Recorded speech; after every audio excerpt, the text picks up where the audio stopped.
It's like a stretched out, yeah. yeah.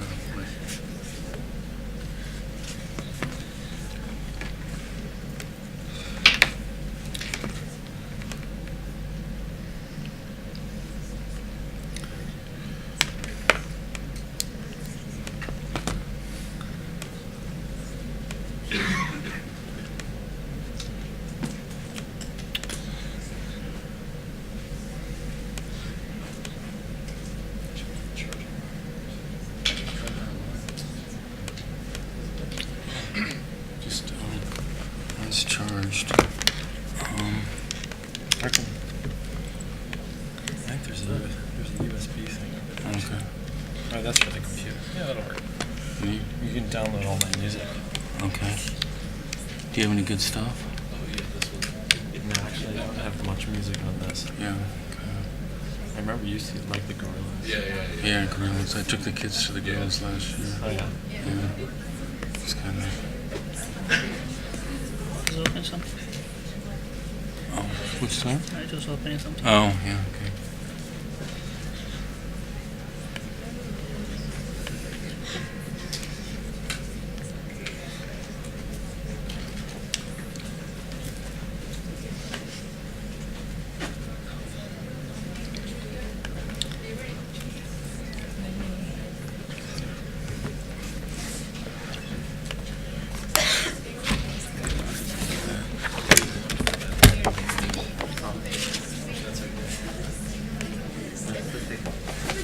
One for Frank.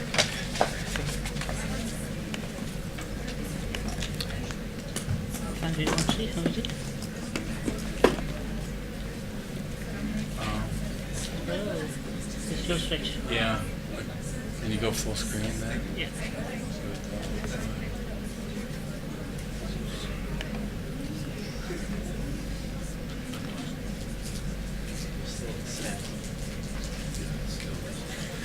Is it changing? Is it not? Can you change the slide ratio? Yeah, let me pick the Y height actually.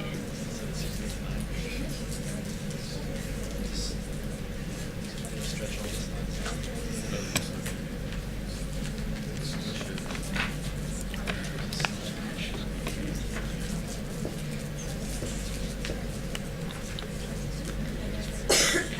Hello, cousin. Could you get come to the 8104? There's a problem with the projector.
One thing is in the text house, this guy is using a Thunderbolt. There's no HDMI here. No. HDMI.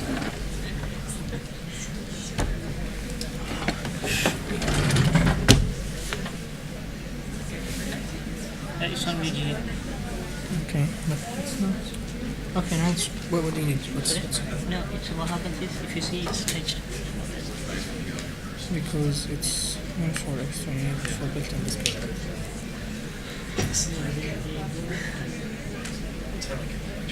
Because it's scaling it up. For Sorry? that projector is 4K. 4K. Or full HD. So the new one? Scale, no, I think it's full HD. But stretch it out Yeah, because it goes for that resolution. So you always need to select built-in display. Really? No, it's okay. Yeah. Excuse me. Oh, Frank? Shall I? Okay. It's in PowerPoint one. Yeah. Seems to be switched. Still kind of Because this is not the. It's not going to the presentation mode. Sorry? It's not going to a presentation mode. I don't know. How do you go to the presentation? Presentation one. You go for this one. Okay. This is still Still PowerPoint, not presentation.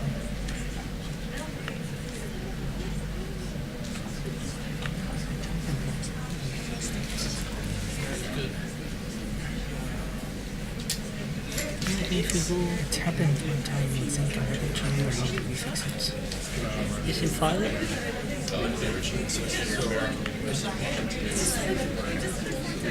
And it's in different language for me. I can't. that looks good. German.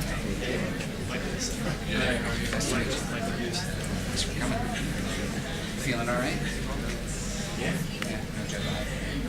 That's a weird name. It's not English.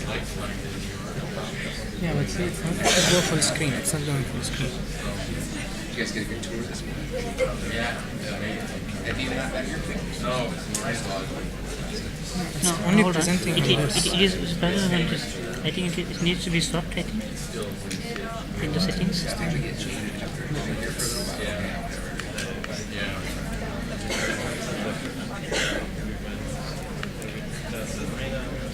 Okay, but it's in German. I don't know. Presentation. Yeah. That's kind of the most surprising of all of it.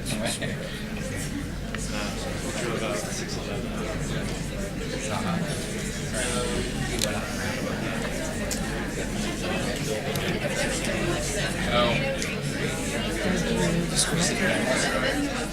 611.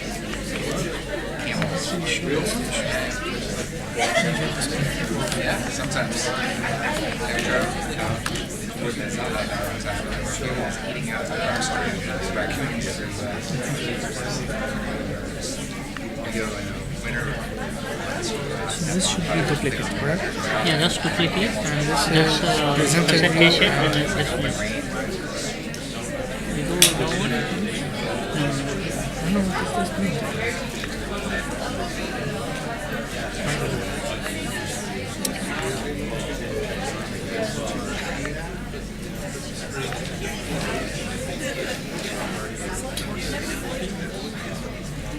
For some reason it's flipping the screen. I don't know why. It is not that icon. This is the start presentation? Yeah. But Which here one? it's not. Huh? Here it's a duplicate now, but here there is no. What's it called? Notes. Is this one? So, fine. So you want to check which is mirror actually? Do you need the notes coming? No, that's, That should be fine. Right? yeah, I think so, yeah. Oh, you There's mean some- like a preview? Yeah. Like one ahead? No, that's okay. That's fine.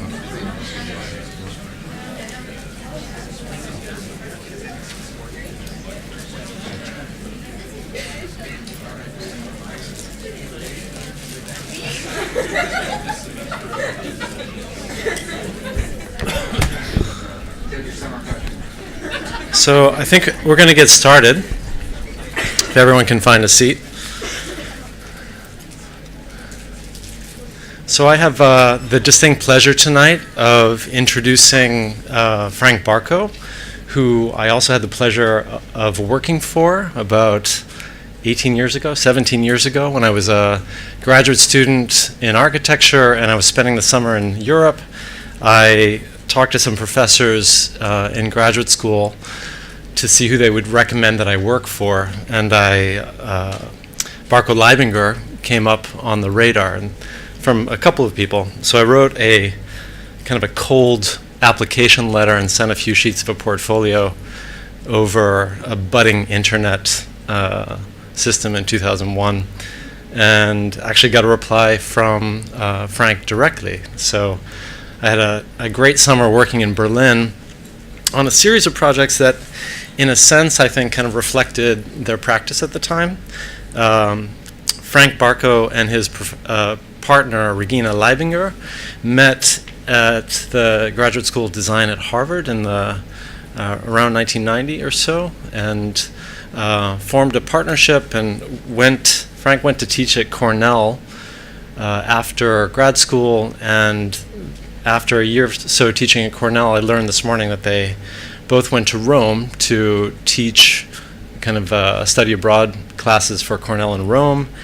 And back in the kind of theater of European architecture, they decided to relocate to Berlin, Germany being where Regina was originally from, and they started their practice there in the early or mid-90s, just as kind of Berlin was in this massive development after the reunification of Germany in 1989 and 1990.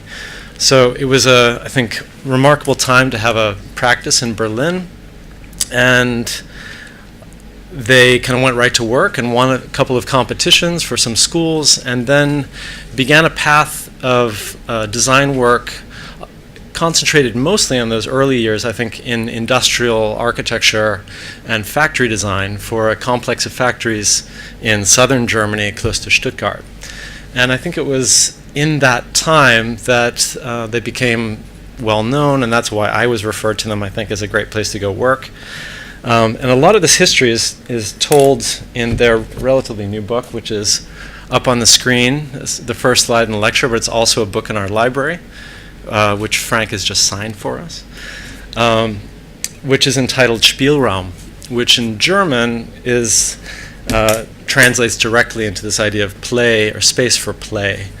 And I think if you look at the work tonight in the lecture and the work of Barkow Leibinger in general, from architectural projects all the way through material explorations, you'll see this idea of play and investigation and exploration that's very similar, I think, to what we do in architecture schools.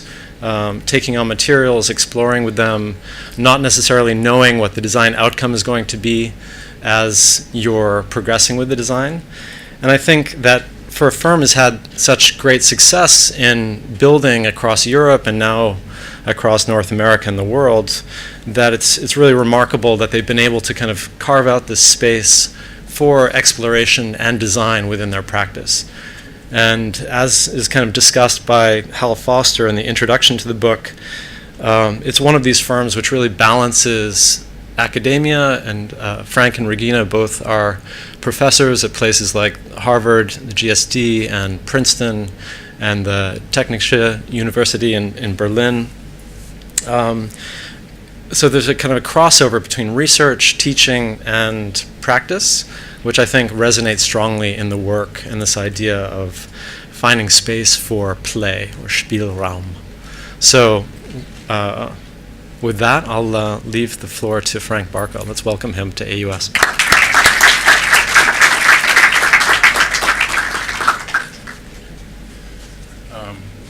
Thanks, Jason. So thanks so much for the introduction, and that was sort of spot on in terms of what we've been up to for the last few years. Is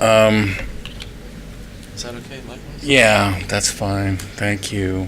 And thanks for the invitation. It's really fantastic to be here. It's a part of the world I've never been to before, so it's been fascinating the whole day long.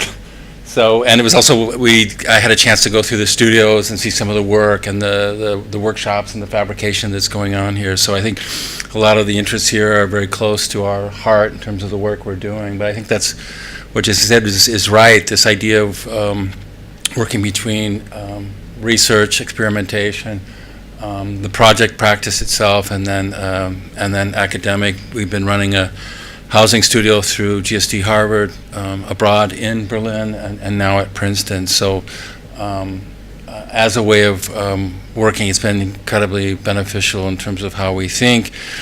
as well as this idea from Hal, this idea of bricolage, which allows the practice to evolve, to change in response to technology, in response to materials, how we transform materials through tools, and how that can inform our actual buildings. So we started pretty early on with this idea of fabrication research, and this had to do with, I think, our education at Harvard under Rafael Meneo, which was this idea of the transformation of materials into form or space making as the kind of place of departure for an architectural project, how we thought about that. And what sort of allowed us to start thinking about this was working for industry in a place like Germany, where they still build things like factories. So we were building factories mostly in the south, and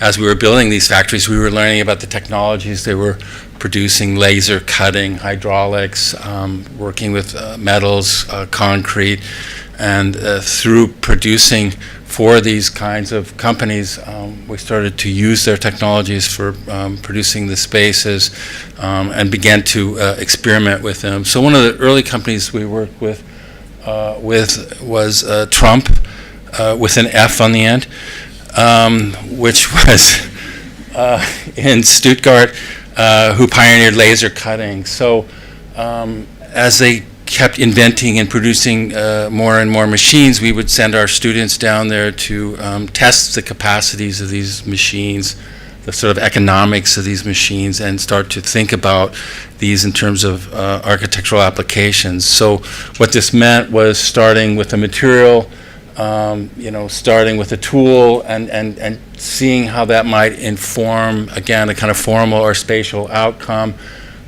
which in a way was somewhat different than how we were working at school as software started to emerge in studios in the late 80s, early 90s, how you might use software, which was really about kind of, more driven by the software than the idea of material or tooling. So we started to collect different ways of working, different tools, different materials to see what kinds of outcomes we would reach, which also meant collecting partners, fabrication partners through Germany, also Asia, sometimes related to construction, sometimes not, like BMW, kind of parallel industries, and starting to appropriate their technologies for the making of architecture.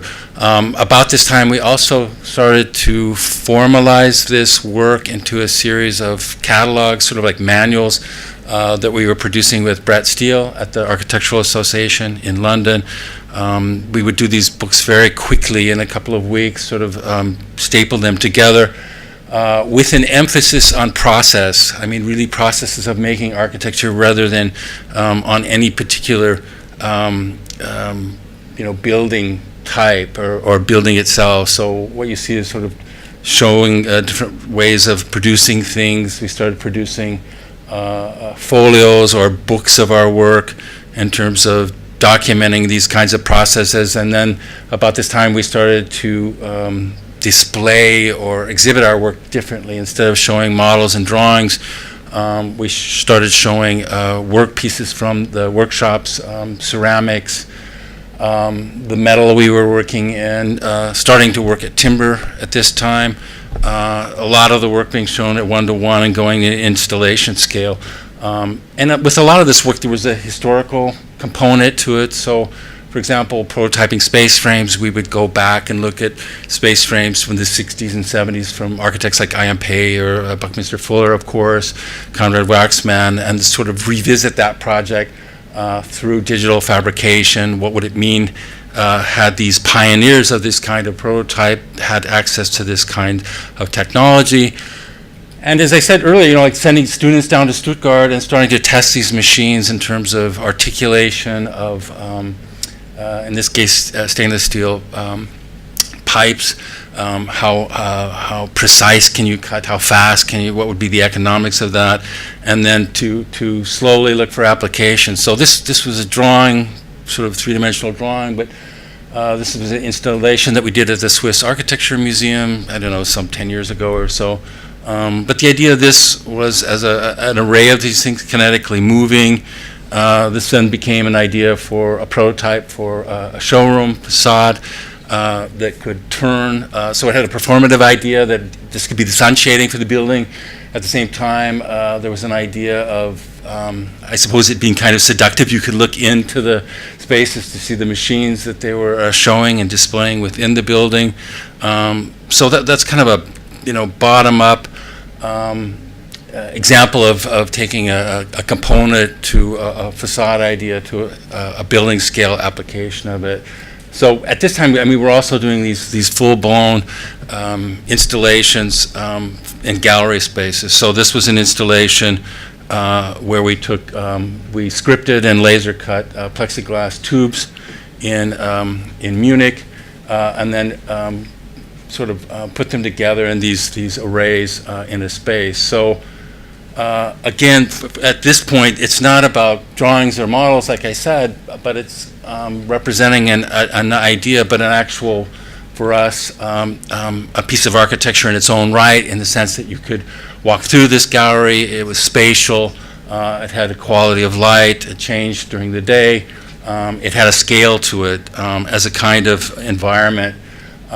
As I said, while we're doing this, we're trying to see how this work might resonate in relationship to other historical areas that we were interested. For example, Conrad Waxman's space frame projects for the U.S. Air Force at the time, and then look for ideas in translating it. And sometimes this is really about high tech, but sometimes it's also about low tech. So in this example, for a competition for Stihl, which is a German company that makes these big chainsaws.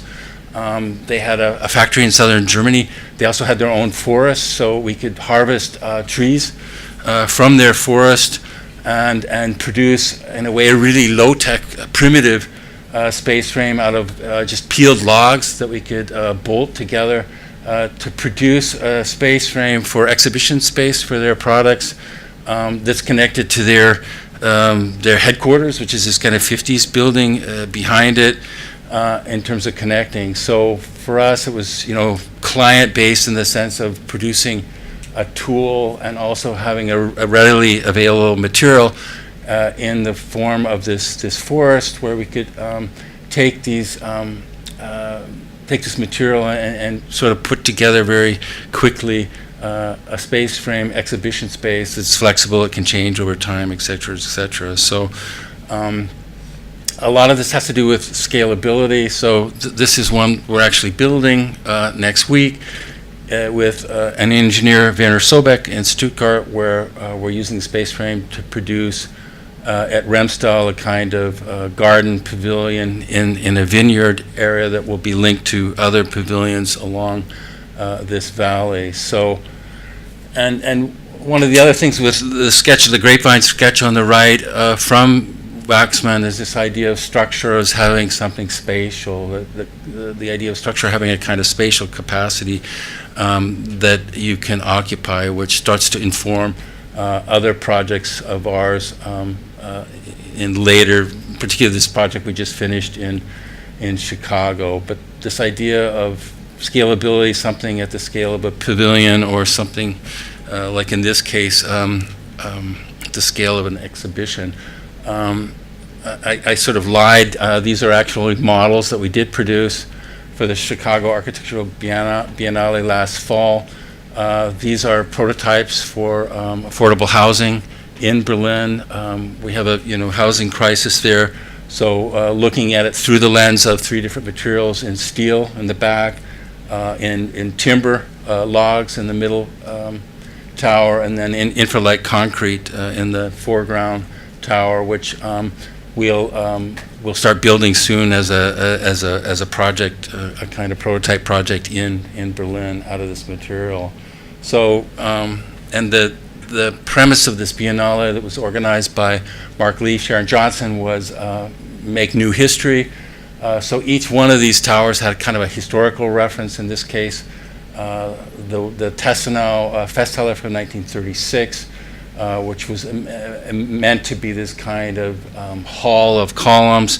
The idea was simply stacking that idea in a vertical way where these sort of log elements are not meant to be, replacements for columns, but almost like a forest, like a series of clearings and structural supports that we could stack. Again, using a material. Berlin is surrounded by pine trees, so these were materials we could easily get really cheap, and then to produce a project, but also in relationship to emerging things like legislation, where in Europe, in countries like Germany, Switzerland, Austria, starting to get planning approval for timber for high-rise construction. So in a way, that project is not quite ready to be approved of, but it's getting closer and closer versus projects like this, which tap into the history of Plattenbau, which was plate building in precast concrete in Eastern Europe, Soviet, coming from the Soviet era, something you could easily do here.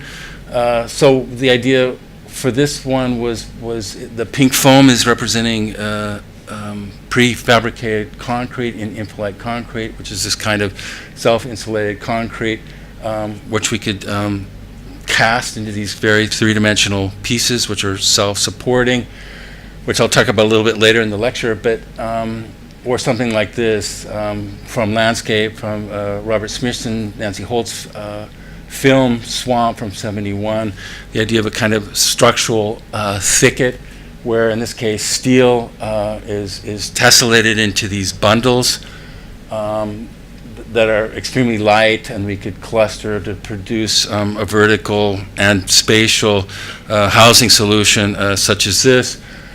This is one that we tested at a scale of 1:1 by producing a project called Thicket, which we exhibited in Berlin, and then, oops, pushed the wrong button.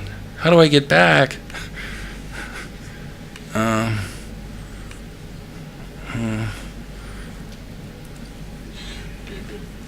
Yeah. I must have jumped out of it. I think, Just go back to the okay. just, here. Maybe up. And then we have to Oh, full screen. Oh, down there. down Yeah. here. Oops. Oh, see? Yeah. This one. Okay. Okay. Great. Thanks. So we made this one. It's called Thicket, and what we did was, we started drawing it, these different arrays, digitally, of anticipating a really lightweight wire structure. So we produced a series of, they were really quite beautiful drawings that showed how geometry works in terms of these assemblies. And then it was really a self-taught project where we took 2mm stainless steel wire. We found a company in southern Germany that makes coat hangers that they could digitally bend this wire up to 2.50 meters, and then made these sort of frames where we could assemble the pieces to make these bundles. So then the next step was to give these things a floor and a ceiling. Again, it's kind of a stackable idea. Plug that in, and then turned it into a kind of pavilion structure. Again, the pavilions are somehow between the building scale projects and the more experimental stuff, but to test it as a kind of, again, sort of programmatically kind of unloaded project, but one that we could test in terms of its structural capacity. Guys could hang on top of this thing. It was incredibly strong, but then it created this really ephemeral effect. We tried to weld it together, but it was too complicated. It took too long, so we ended up just zip tying the whole project together so that we could produce this within a couple of weeks. But the idea of vertical structure being sort of, almost delimited to a kind of blur-like space through this, that at the same time was still incredibly strong and still made a kind of spaces. You could kind of carve out these spaces within this structural crochet. This is kind of hard to read, but we started looking at these as aggregate systems, which you can add onto. You can make them bigger, more complex, in this case into kind of mat scheme, which was a proposal we did for the Serpentine Pavilion in London. We showed it to the curator, Julia Peyton-Jones, and she said, it's very nice, but that's not what I want, so you have to do something new. So we started producing this as a series of summer houses. We did one, Yona Friedman did one, Kahn did one, and it was next to this 18th century pavilion in the upper left, which was based, so ours was based on a pavilion that had existed in the Kensington Gardens in the 18th century. It was a pavilion on an artificial hilltop that rotated 360 degrees. So this idea of in a way like a pavilion in the round that could project and have views through the garden was our idea. So and in order to do the project, we put, like in your workshops here, we put students in the workshops where they're producing, endless models, which we're going to translate into plywood, curvilinear shapes at different scales, the scale of the bench before, and the upper structure to produce almost, 360 degrees in the round pavilion that could produce a temporary pavilion for the 5 or 6 months time for the installation. So we had produced these kind of, English-style postcards of the project, went up to Yorkshire into a kind of an old bomber factory from World War II, where fabricators up there could start producing the piece. So we almost literally went from, the sketch model to construction drawings, working with ARPS engineers, to fabrication in a really, really quick time, and then brought the components down from Yorkshire to London, where we installed the project, fairly quickly within a week or two, and then photographed it. So, again, the idea of the scale project as a kind of pavilion, but could be scalable, could be something that could aggregate into a larger and, in a sense, more temporary or more permanent project in someplace else, like Germany. So this was the project for the duration. It was also interesting for us to have, this super public project that was, visited by, hundreds of thousands of people walking through the gardens, to have architecture as a kind of exhibit, as a kind of display of ideas of our work at a different scale and at a very, permanent or temporary sort of installation scale in making this. So these are our guys from the office who made the project and sort of coordinated the execution of it. Working with industry, we were talking about this earlier, but we had worked with Chris Bangle for BMW and won a competition, right before the financial crash. But while we were working with him, we had discovered this idea called Gina, which was for a BMW car, which was a elastic, kinetic skin on a car that could move. So with the doors, you can see how it works like fabric. You could skin a car within a number of hours. It was light, it was cheap, and the idea of kind of customizing a car, or that you usually think of as sort of a fixed form. So Chris and I ran this as a studio at Harvard, but looking at housing, lightweight, cheap housing that could transform. So if you needed to add rooms, the house could get bigger, it could get smaller, it could cluster, it could add. So as a kind of takeaway from those observations, we produced a wall, a so-called kinetic wall, for the Venice Biennale for Ram Koolhaas in 2014. Did any of you guys see this exhibition? No? Which was called The Elements of Architecture. So what Rem did is he wanted to look, his claim was that you need walls, you need stairs, you need balconies. These are the kind of basics of architecture. So we contributed to that show by doing this so-called kinetic wall. There were historical walls, there were mid-century modern glass walls. We went to Rotterdam and then showed Rem this totally crazy model that worked, kind of like a puppet show But the idea was really about the surface, how it could change the space of the sections. These walls are all very close to each other. So we went in with this idea as a sketch, which was then later transformed into this a larger scale wall, and that set between these other walls. So it was two layers of kind of a translucent fabric. When it moved, it had a moire effect to it. This is Sajima sort of petting it.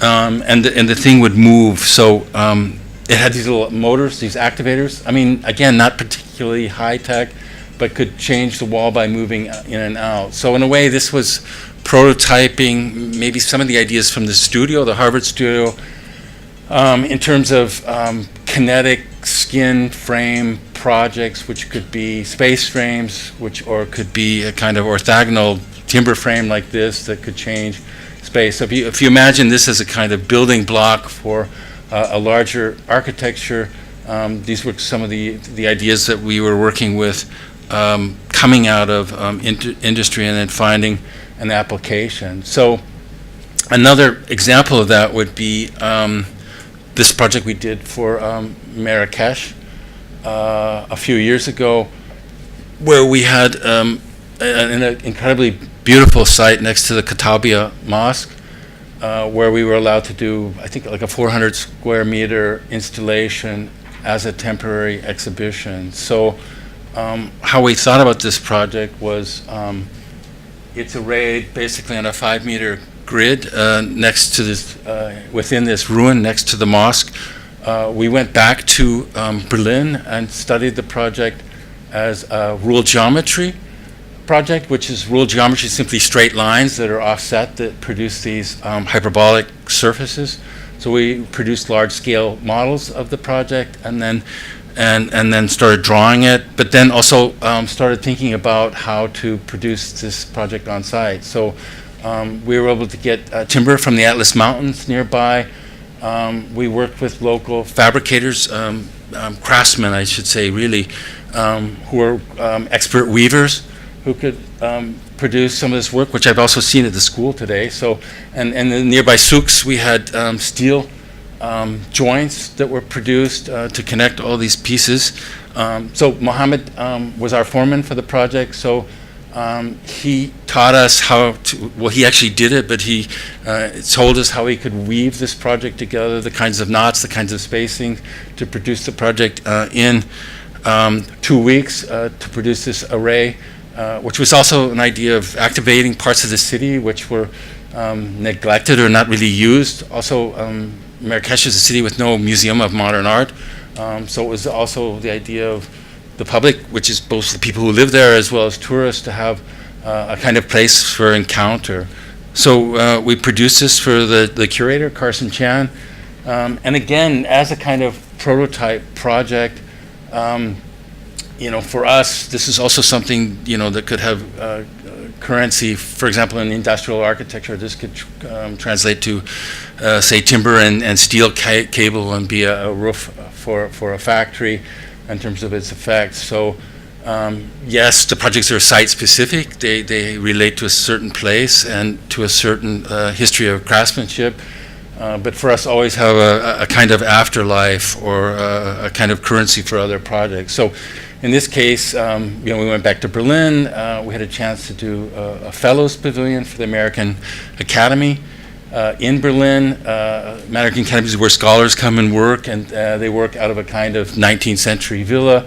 But they had money to build a pavilion for their scholars. So each scholar would have a kind of study space, 7 study spaces within this pavilion. It's in this beautiful garden. There's a piece of coal-based sculpture from the 30s to the right, and then translate the, so that's the context, these kind of 19th century villas on the Wannsee Lake, and we built the pavilion kind of back over here into, oh, I shouldn't have done that.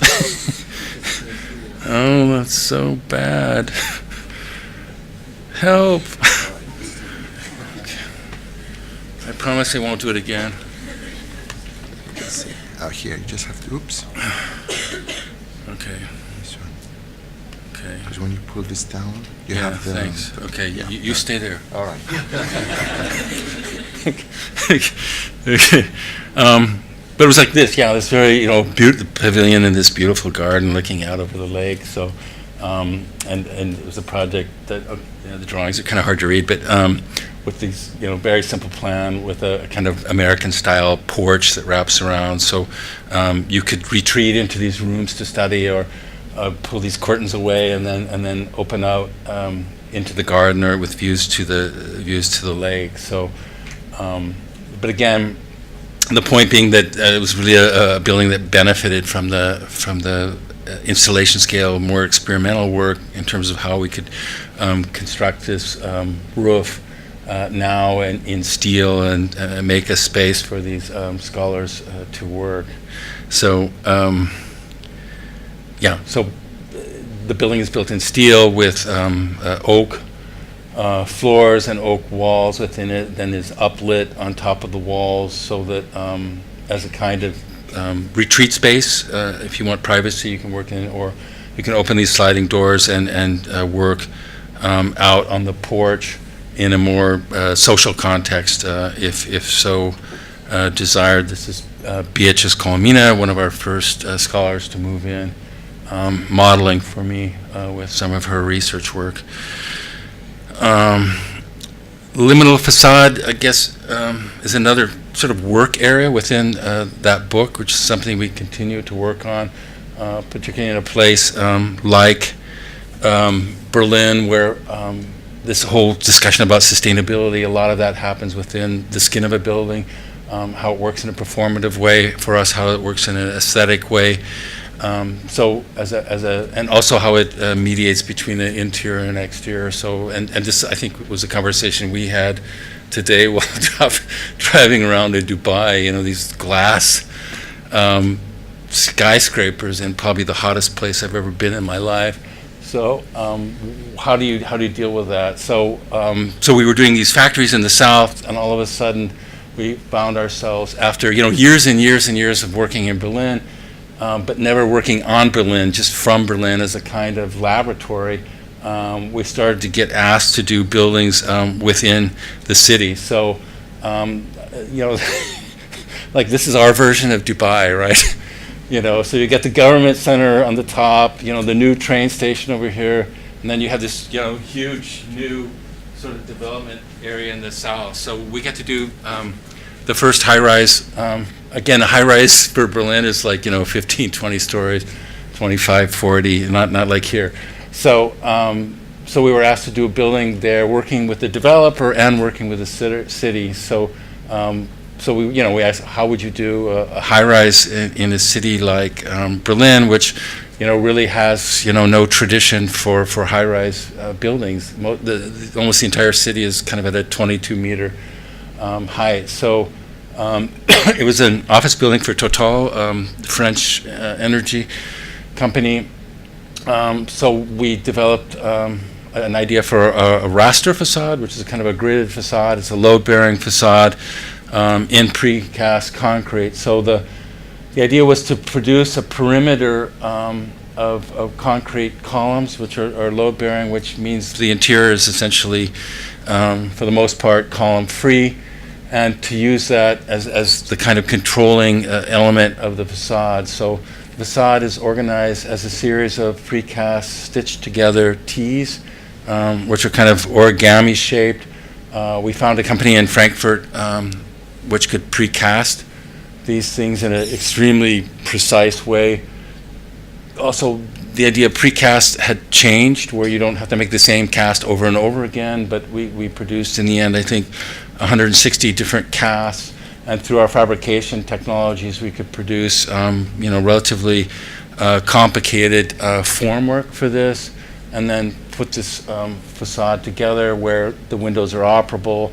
There's exterior sun shading on it. So in a sense, it's both, has a kind of historical reference to it, it has a kind of performative idea to it, and then a kind of aesthetic idea for us, where the facade is something that isn't like, a glass skin facade, but something with depth, which is, again, performative at the same time spatial, and has a kind of, I suppose, surface effect about how it's organized on this site. We affected other areas within the building, the lobby. We made tile, ceramic tile. I mean, you have a huge tile industry. Isn't there a ceramic industry in this country? I mean, you guys could tap into this. And then at the end of the day, we ended up doing 3 buildings around this train station. So the one on the left, we did in metal, in aluminum, as a curtain wall facade that had a similar, I suppose, visual effect in terms of this diagonal dynamic. And then finally, across to the south of the train station, another facade in stone, travertine being kind of the dominant historical material, stone for Berlin, and produced this also as not using stone as something heavy, but as in German you would say filigran, as a very lightweight, almost like veil-like surface on that. And a lot of this work had been, this is an earlier project that we did in Korea. As we start to work more internationally, or had started to work more internationally, we would always adjust and in a way exploit those building cultures. Like how do you work in Korea that would be ways that you couldn't work in Germany? So in this case we did a reflective glass facade like a kaleidoscope. When we were going to school in Boston, Cambridge, we were fascinated by buildings like this. This is Harry Cobb, IMP, Hancock Building, which is also clad in reflective glass, but there was always these slight imperfections, and that glazing was meant to be perfectly flat, but of course it never was, and it was meant to sort of reflect the context, the historical context, Richardson's Trinity Church on the lower right, but to exploit that idea as a kind of benefit. So we started producing 1 to 3 mock-ups in our studio courtyards. That's our offices in the background, and discovered within a extremely shallow structural depth, you could get an amazing amount of visual effect in terms of producing a kind of 3-dimensional facade. And it was a facade that's glued on to a steel frame, which would never, by code, never be allowed in Germany. So it was something, we could never afford to do it in Germany. So it was something that we could do in Korea, and it was something that the Koreans were, extremely interested and excited in doing. So this idea of collaboration, the guy in the blue T-shirt, Jerry, is from ARPS in Hong Kong, worked with the Korean teams in terms of sort of marrying glass from America onto these frames that were digitally cut and fabricated and then tested. So all of a sudden, this is like 10 years ago, and all of a sudden we're producing our own building components, from structural components to facade components to tiles. So it's almost this time where we almost don't have to use building catalogs or products anymore. We can develop our own systems for our own buildings. So this becomes, a kind of a pivotal point in the practice where we can use or combine or do kind of hybrid versions of elements to produce these buildings, which are not so interested, maybe in detail as much as, although these are quite precisely built, but more interested in a kind of visual effect from the facade in terms of putting a building into a place where there was no context, or a context that's sort of instant city being emerged. So instead of working in these historical European cities, we're working in a place where you have these live workplaces that are almost built overnight, and then finding, again, this idea of a liminal facade, or a kind of facade as mediator between extremely public outside and a fairly private interior, and how those might respond to the other things. This is the Chanel deal. I mean, come on, give me a break. But yeah, they didn't. They weren't buying it at Chanel. All we wanted was a pair of shoes. but work, with German engineers for, this is a suspended stair that we did in the lobby space, a kind of version of the facade in the lobby, and a kind of deep loft-like spaces above. Ultrastructural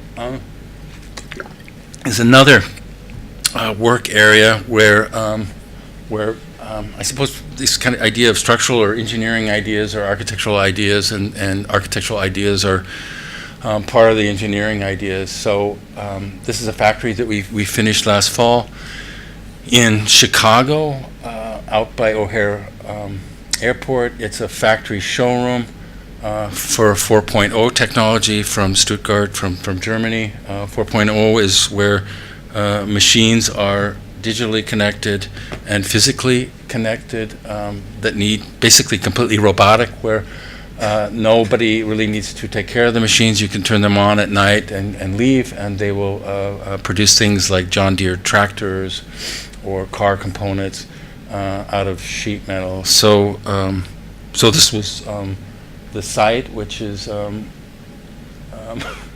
drawings kind of baked, but by O'Hare, next to the I-80 highway here. The site is here, which is kind of poaching or camping out on a site that was formerly owned by AT&T, which was abandoned, so we could get the land quite cheap. It has a strong sort of show front window to the highway, and on the backside are wetlands. So I mean, one thing about architecture that I always remembered in America was people like artists like Donald Judd always talking about the best made things or the best built things in America were engineered things. So I mean, if you get fascinated by things like highway infrastructure and bridges and dams and some of these things, that there's actually really sort of good ways of making things in America that are kind of not so expensive and readily available. So in the sense it was in Chicago, and there was a history of course, Mies van der Rohe in Chicago and Saarinen building in Corten steel for John Deere's factory. There was an interest in building in steel, an interest in building Corten, which we'd never used before, and in charred timber. So we produced this factory showroom in the form of a figure 8, which makes a courtyard and makes an address out to the wetlands on the right, and that organized this kind of factory. So it's hard to see in the drawing, but the machines are arrayed in the large space, and then cafeteria, auditorium, office spaces in a building that has a shed roof. That shed goes from high to low, from the highway side to the wetlands side on the other side. So we could build the building quite cheaply out of Corten steel, which was easy to get and local, combining it with kind of beam structure, concrete floors, and the timber. So and it was a building, we could build it quite quickly in a place like Chicago. The section is a long shed. The main feature being the Verandil truss, which is I guess about like 150-foot span across that. And the idea of the Verandil truss was, I mean, it's an old design from like 1898 from Verandil, a Belgian engineer. But what's kind of cool about a Verandil truss is that there's no diagonals, because you have these kind of really massive and stiff joints. So if you thought back of that Conrad Waxman sketch of the grapevine structure, we could use this as a space where you can move through on this catwalk to look at the machines below. We added, which you can see, let me see this thing, I won't touch anything. An auditorium space here, display spaces. It's space we could add over time. But this is something we've been wanting to do for a long time, but this idea of structural space as something that you could use. So in terms of fabricating it, we laser cut models in our studio, but then had the pieces made in Atlanta in 3 components. They were shipped up on site and then assembled there.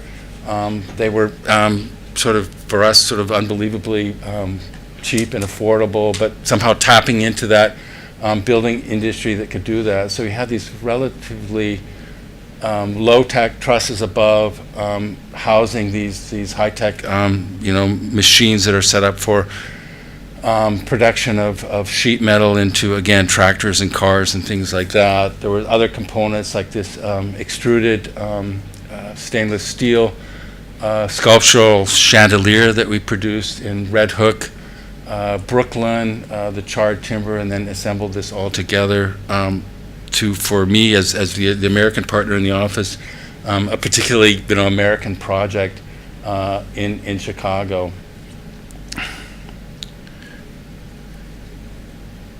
Where we started doing this, this is kind of the factory campus that we've been working on for since the late 90s, along the highway, where we've done several buildings within that whole complex, particularly this factory, which is in a way a project which is never finished. We're continually expanding on that. These were the original buildings from the 80s.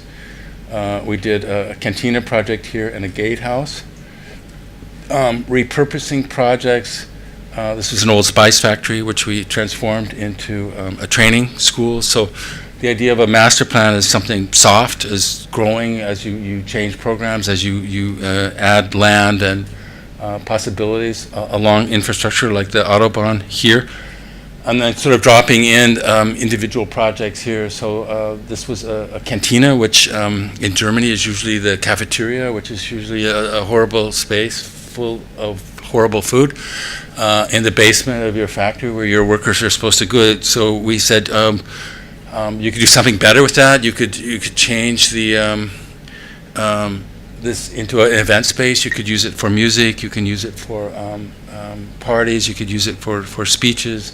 And the idea of everybody working together. So the blue-collar workers, the white-collar workers, clients, everybody could come to this building as a kind of social space within the fabric of an industrial campus. So again, working with students, we tested, steel, timber, concrete applications for the roof.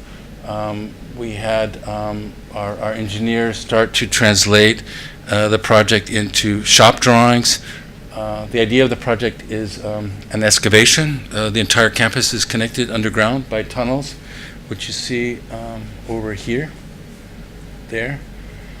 And so not to make a building like an object, but really through the excavation, almost like a leaf to cover the space. And then we started to learn how to fabricate this quite quickly. So we went down to the south to the Black Forest, where they set up production runs for cutting glue laminated timber when we really started working with wood into these components. And then so they could bring them on site and then very quickly put this together as a kind of ensemble. So in a way, it's still a kind of pavilion project, but at a much, much larger scale and, of course, permanent. But the idea of the steel combined with the timber was to get long span structures so that the space could be underground. We're doing a second version right now, which is the opposite. It's about different kinds of spaces with short span columns. By putting it underground, we generated this upper mezzanine, which added all this space, and then the honeycomb structure was programmatic in the sense that each one of these cells could be something. It could be a skylight, it could be artificial lighting, it could be an acoustical panel for the space that produced this kind of a array. So again, a kind of experimental project, but at the scale of a mid-size building. But by this time, we're fabricating all the components of the buildings, from the handrails to the facade, to the precast concrete elements of the mezzanine, to the tiles in the back. And then by dropping it down, we sort of captured or got this mezzanine space underneath the cells, so you could experience, if the floor plan is extremely flexible, the roof is something that's very physical, very fixed in its geometry and how you understand the building. So, but this was also this idea of the ultra-structural where the sort of structural idea and the geometry of the structure is the thing that's really determining the architecture in a really strong way. At the same time, and I think this one you saw, right, Jason, when you were there, okay, was also with Werner Sobeck engineering it, was to produce, in a way, the first building that would act as a kind of calling card for their technology, what they were making. So we produced this roof with a 20-meter cantilever. We discovered the company producing laser cut and welded decking, which could be a tabletop or it could be at the scale of a ship's deck. From Werner, we inherited these drawings on the right, which we started to translate in a way, I suppose, kind of parametrically, in terms of where the loading from tension to compression to the extent of the cantilever to make that as light as possible, and then prefabricated this roof off-site, brought it to the site, put it together, welding, mechanical fasteners, lifted this thing on top of these 4 columns, and then produced this roof which you sort of drive underneath as a kind of threshold. The whole roof acts as a kind of lighting light source, and then at the same time produced a facade, a double facade for the building, which is filled with these plexiglass tubes, which were made by glued together by this guy who was kind of mad at us because it took him a long time, and then dropped these into a facade which was entirely made of glass, either plexiglass fins or posts, and then double glass, and then infilled with this plexiglass maze. So the facade was entirely transparent or translucent, looking through it, and then we developed a kind of gasket detail at the top. So if there's 2 meters of snow on the roof and it deflects, it won't crush the facade. So kind of engineering all of these ideas, and then really at the same time tested it for a competition for Mercedes-Benz for their new museum of the future of mobility. They think in 20 or 30 years we won't have cars anymore, so they wanted a museum that would display this kind of research. So this project sort of predates the Serpentine one, but we had learned how to digitally cut these kind of formworks in foam and then thread wood veneer through these loops to make a structure. So this was an idea for Mercedes-Benz. This would represent a 9 meter by 9 meter grid. The wood would translate into steel. The steel would be hollow, 10 centimeters, which we would fill with water, which could be the heating and cooling for the entire space. So it's structural, but compounded or added on to this component of the heating and cooling for the building, like a giant radiator in the way. So we first tested it at the small model, then we produced this as a kind of installation scale work in this gallery around the corner, with the intention of translating this into a 140 meter span roof that would also span across this kind of excavation for museum spaces. So again, which could have this kind of lower scale reading versus higher space, a flexible space, so they could do installations or exhibits on their ideas about mobility. So that was one sort of idea about that project. Another work area which we call makeover is this idea of repurposing existing buildings, which is going to be having a larger role, especially with our work in America soon. What this attitude about restoration or transforming existing buildings, which we also think is a really important idea in terms of sustainability, that how can you in a way tease out new possibilities, new spatialities of existing buildings. So Some of the earlier attempts at this were projects like the Charité, which is a gigantic precast hospital in what was former East Berlin. We came up with an idea for cladding the building and a glass surface which would sort of for heating and cooling improve the performance of the building, while at the same time changing the building from this sort of lump in the middle of the city to something that was much more ephemeral kind of lightness in this part of the city, versus getting at the point of repurposing our own buildings. This was a project we did in 2001, which was in a demilitarized site in Potsdam.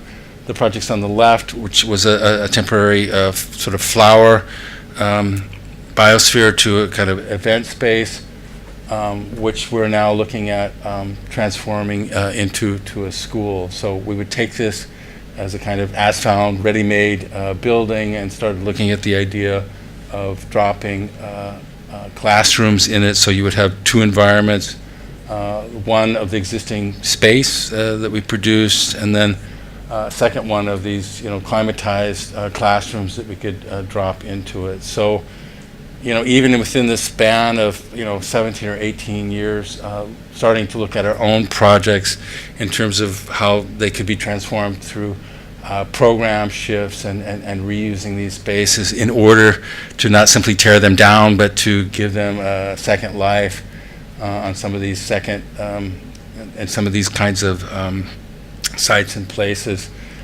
which was a similar attitude for this project in Switzerland for an existing silo from the 30s and 40s, built next to this mill in this incredibly beautiful Swiss landscape. And our idea about that was really to, in a way, open up the silo, which is kind of a cellular structure, by peeling around. So we inserted a new core and then cantilevered these beams off of the core to pick up these floor plates. So in a sense, the entire building is a spiral of plates, which means apartments, living units can get bigger or smaller, either ascending or descending around this spiral that were then stiffened by these beams on the outside, and then that worked with a plan like this. So again, a kind of very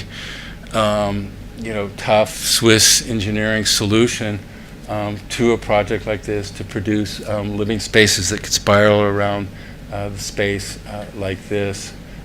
So you essentially have a column-free exterior wall with views out into this amazing landscape. How are we doing for time? Are we kind of? Oh, so I can go for another or two or three? Yeah, okay. In terms of site-specific, again, back to Berlin, projects like these, which are with this idea of Berlin now and working at very, very different scales for density, housing. So this is a site we found in Prenzlauer Berg, which is kind of the 19th century working quarter in Berlin, and this site was essentially generated from the zoning that allowed us to have that space here. So the calculation really was about looking at the setbacks and sort of air rights in a way of that to produce the volume for the space, which then generated 2 units within this space. So it's in a sense built on the side of a party wall in this inner courtyard, as just one example of a typology that's generated by the zoning requirements, regulations in a place like Berlin, looking at the historical material that was in that site to produce, again, not super low-end housing, not super high-end, but sort of middle of the road housing within this area, and then using simple materials, just precast concrete for the floor decks, and wood surfaces for the floors and the windows, infills with aluminum frames. So that's a kind of typical building that was executed. We also produce our own ideas for projects that are looking for sites. So this would be a project for a site in a Baulücke, which are these sites in Berlin, where buildings were destroyed in the Second World War. So those sites can be wider, or they can be higher, they can be deeper. But the idea of the prototype, which is for work-live, is you could produce these tubes out of timber, which are catenary, which means that they can hang between the structure, between the party walls, and have no structure in between them. They can be higher or wider or lower. And then the idea is for us to kind of go out shopping and try to find sites or clients with sites that this project could adapt it to, versus the Estrell Tower, which was a competition we won a few years ago. It's a hotel, but it's a hotel that can also adapt or transform into housing as a kind of island within Berlin. So again, Berlin not having a real fabric or history for high-rise.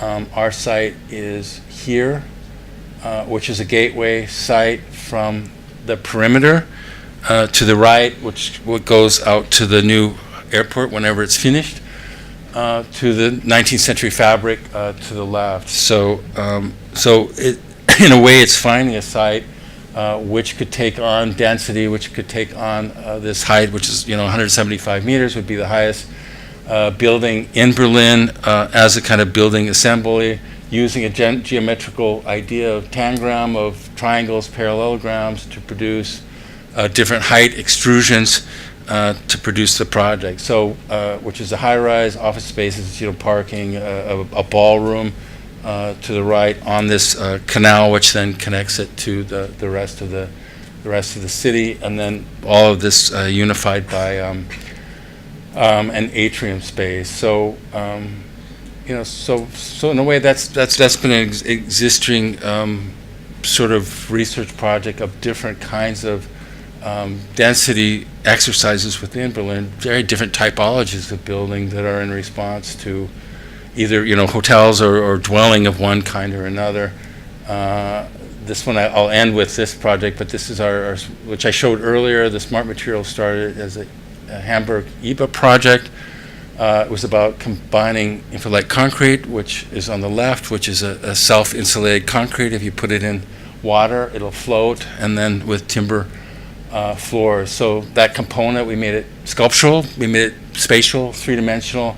You don't need a crane, you can just drop it down. We'll drop it down with a crane. It's self-supporting, so you don't need scaffolding. It could have solar absorption. It could sort of do all the sustainability things that we wanted it to do, and work at a kind of domestic scale of space. So these are precast, it's concrete, there's no finishes on it. You can turn it upside down. It's a different element. You could stack them over each other in a kind of, almost like a house of cards, like this, on top of each other. And they could be assembled on site very quickly by just sort of tracking the elements and then organizing into these almost Baroque plans of, it was also the idea of going back to really thick material. Like the thicker it is, the better it's insulated, and combining it with flexible floor plans where it can be broken into rooms or left open, like kind of loft space like this. So, so this is really an idea of work-live space for low-rise, which we built in our workshops, quite quickly. You could test them. You could see how strong they were in terms of lateral support and load.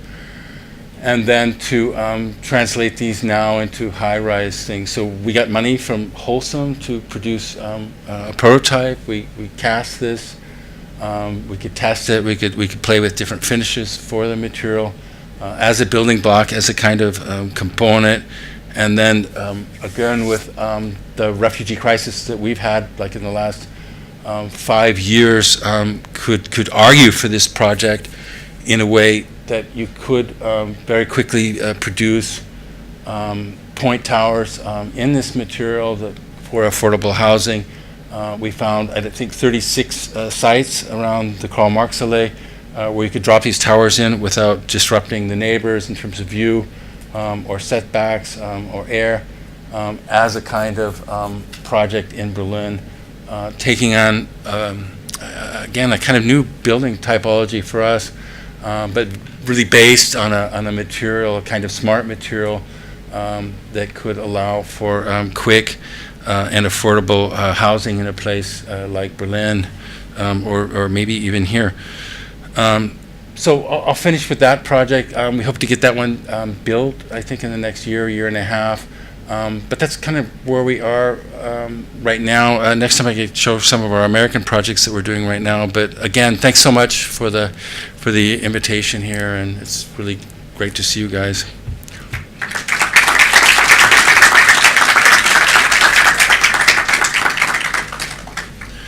Thanks. I think we have time for maybe one or two questions, if there's any.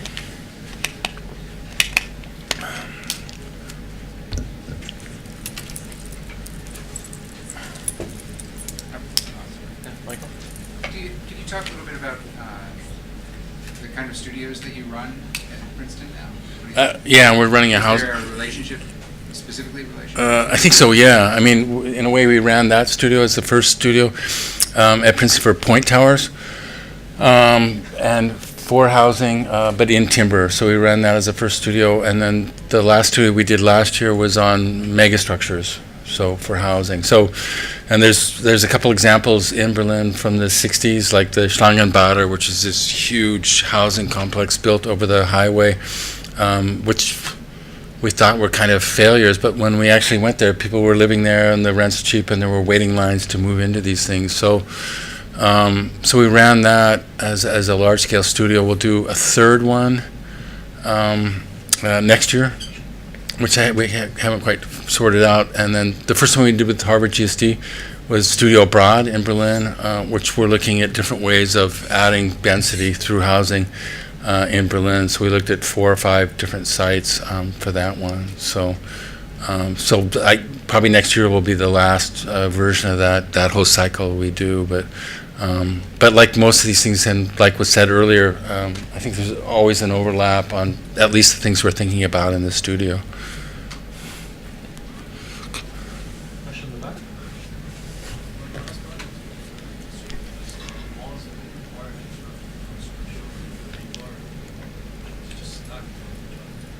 I couldn't hear. Is there rebar in this? Are they? Oh yeah, this one's quite interesting. This one has rebar in it, and it's kind of a cool idea because the idea was these rods that go vertical. That's in a way the structure, and the Schleich is the engineer, this guy from Stuttgart, and his idea was putting the steel like that in the concrete, and if you didn't have the concrete, it would buckle, it would just bend. So it fireproofs it, it stiffens it, and it's the insulation. So so his idea was, so that's why that tower is, everything's in line, and I think in the end what we'll end up doing is doing, denser concrete at the bottom and then lighter concrete at the top, and then balancing the energy sort of equation. But he always compared this idea to like Charlie Chaplin's cane, and it's like bending, and by embedding it in the concrete it would be really, really, really strong. So but the idea again was to precast these things so you could drop them. But it looks like you have a huge precast industry here also. So, I guess this stuff would be benefit. It's not cold here, right? So, but because of the heat, it would benefit. You'd have this kind of thickened wall. So, but again, it's such, there's no building, there's no high-rise in Germany or Europe that ever use this material. So it's like waiting for permission, legal permission to get this stuff so you can build it. But we always work closely with engineers at the beginning, to see again how the architectural idea could be an engineering. And it's also related to my partner at the TU, the research he was doing there. That's okay. Last question. Thank you for the presentation. These are amazing projects. I have a question about the first portion of your lecture. You show a diagram showing some of the industries that are involved with your production. Yeah. When you work in several parts of the world, the decisions on material are based on the industries that are in that local place, or you decide, for example, a project like this in a place where, for example, prefabrication or concrete is not that well worked. Would that work for you, or you always look for the industry production first and see? Yeah, it's like getting on the ground and finding out what's possible. So like Korea was going to be about interesting facade making, but really pushing it, steel construction. You wouldn't build that in America. I mean, you couldn't find the industry. Maybe in Canada. So the materiality is based on the industry? Yeah, what's on the ground as we find it. I mean, Marrakesh, we had fantastic weavers, but we wouldn't build in concrete there. But so it's always about shifting around and I guess using the word exploiting what the possibilities are and what the economics of those projects were. So that Chicago project was really cheap, but you wouldn't build when you go to Switzerland, you build in cast in place concrete because they can do that really well. Or we were in Vancouver, we would build in timber. So it's always shifting. So I mean, if I was here, I would go out and we looked at a million things. I would figure out what's out there, what you can use and find, and think about new ways of working with those industries. And I think it's always an interesting way to trigger. I don't know, and like architecture always needs it needs something to respond to react to. So if you understand those industries, and most of these, they're happy to work with us. They're looking for new ideas and new ways of working. So all those companies, in Germany, they were all keen on thinking about how do you make a facade this way. So if I was here, I would go crazy. I would just go out there and we went over and looking at these guys where was that? By the dump out there. Yeah. Yeah. But in terms of making architecture and thinking about it differently. So. Great. I got a really nice question to end on, and thanks again for a great lecture. Yeah.